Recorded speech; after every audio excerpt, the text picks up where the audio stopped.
Viadeo, donc, c'est un réseau social professionnel qui regroupe un peu plus de 10 millions de membres en France et qui a pour vocation d'aider les professionnels à affronter ce monde qui change en permanence. Et la mission de Viadeo, elle est un petit peu là, c'est de dire, voilà, aidons ces professionnels parce que face à un monde qui change, eh bien, il y a des risques et des opportunités.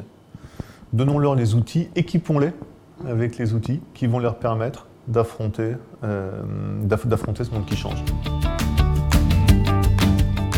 Le réseau social professionnel, quand il s'est lancé il y a à peu près 10 ans, les différents acteurs dans le monde, c'était d'abord ça. C'était d'abord une sorte de gigantesque, j'aime pas le mot, mais annuaire de talents, qui permettait à des recruteurs d'aller, comme vous dites, identifier les gens en fonction de leurs compétences, de leur passé. C'était des CV extrêmement enrichis, on appelle ça des profils dans notre langage, CV extrêmement enrichis.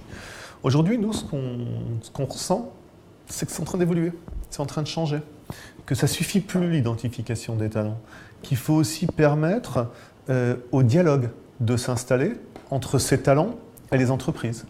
On a lancé par exemple sur Viadeo récemment un outil qui permet aux membres de noter leur entreprise. Du coup, lorsque quelqu'un a envie de changer, il va regarder quelles sont les notes et les commentaires et il va se dire tiens, bien noté, mal noté. Donc c'est pour ça que je dis que ça va un petit peu au-delà aujourd'hui de l'identification et ça va aussi dans la meilleure connaissance réciproque des entreprises et des talents. Sur un domaine qu'on connaît bien, nous, chez Viadeo, qui est celui du recrutement, on peut vous dire qu'il y a encore des entreprises qui se posent la question de se dire mais est-ce qu'il faut qu'on soit sur les réseaux sociaux ? Et nous, ça nous semble à peu près le même genre de question que les entreprises qui vous diraient est-ce qu'il faut encore que je passe mes annonces en papier pour faire des offres d'emploi ?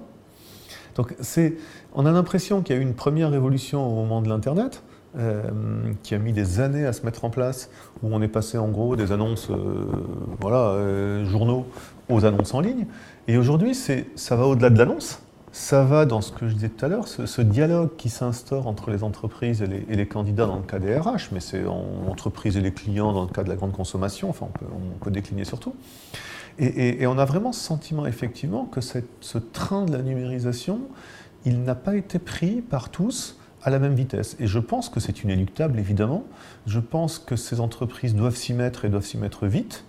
Et que sinon, il y a des décalages de productivité qui vont se créer.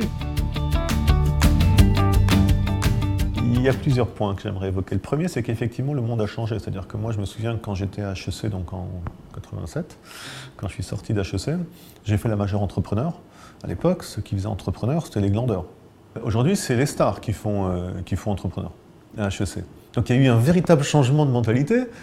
Aujourd'hui, l'entrepreneur, je ne suis pas sûr que ce soit le héros du XXIe siècle, mais en tout cas, il a une image aujourd'hui qui a beaucoup changé. Donc ça, c'est la première chose. La deuxième, c'est que je crois aussi même si je suis pour l'entrepreneuriat, évidemment, je pense que c'est formidable, qu'il faut y aller, j'arrête pas de dire aux gens foncez, foncez, foncez. Je crois quand même qu'il ne faut pas tomber dans l'excès inverse, qu'on commence à entendre un peu trop souvent à mon goût en ce moment, c'est qu'il y a beaucoup de chômage, donc il faut plus d'entrepreneurs. Oui, enfin bon, c'est pas facile d'être entrepreneur. C'est pas facile. Il y a des moments durs. Pour conclure, si j'avais un conseil à donner quand même, parce que je ne peux pas ne pas être positif quand je parle d'entrepreneuriat, le conseil que j'aimerais donner, c'est n'écoutez que vous-même. Il n'y a que vous qui pouvez savoir si vous avez cette fibre entrepreneuriale ou pas. N'écoutez que vous-même, et si vous y croyez, il faut y aller. Moi, je pense qu'on en a besoin.